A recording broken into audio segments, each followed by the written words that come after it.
ठाकरे साहेबांना विनंती करेन की त्यांनी भारतीय मला घ्यायला सांगितला, पाहणी केली।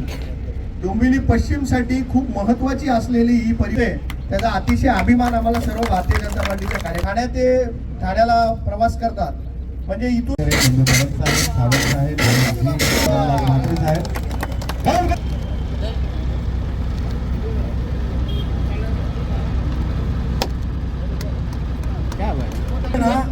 ही बससेवा अशीच अखंड चालू ठेवणे।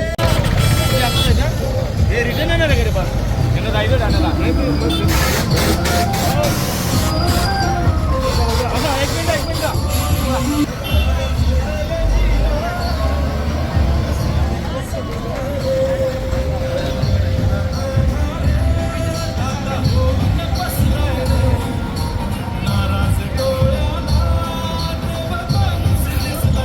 स्वामीनारायणची मानकरी बस सेवा आहे ती सुरू करण्यात आलेली आहे। नाही, डोंबिवली ते ठाणे अशी बस व्यवस्था सुरू माननीय प्रदेश अध्यक्ष रवींद्र चव्हाण साहेब यांच्या नेतृत्वाखाली आज झालेली आहे। या ठिकाणी आज आमचे जिल्हाध्यक्ष नंदू परब असतील, भारतीय जनता पार्टीचे सर्व नगरसेवक उपस्थित होते आणि डोंबिवलीकरांसाठी ही पर्वणीच आहे।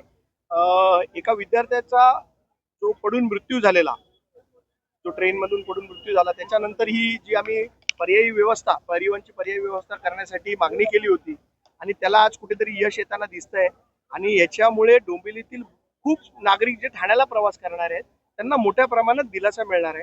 ही बस व्यवस्था कंटिन्यू चालली पाहिजे आणि हे जे समोर आपल्याला दिसतंय हे केडीएमटीचं आरक्षण आहे।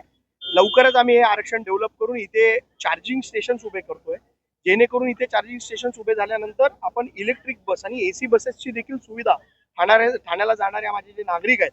आणि आत्ताच रवींद्र चव्हाण साहेबांनी एक महत्त्वाचा विषय आपल्याला इथे सांगितला की याच बसच्या माध्यमातून माजिवड्याला जो मेट्रो स्टेशन आहे त्या मेट्रो स्टेशनला जोडण्याचं काम देखील शटल सर्व्हिसच्या माध्यमातून आपण करणार आहोत, जेणेकरून ठाण्याला जेव्हा माणूस उतरेल त्याला बोरिवली असेल, पवई असेल, घाटकोपर असेल, इथे प्रवास करताना मेट्रोची म्हणजे इंटिग्रेटेड जो प्रवास आहे नागरिकांचा तो सुखकर होईल या बस सेवेच्या माध्यमातून।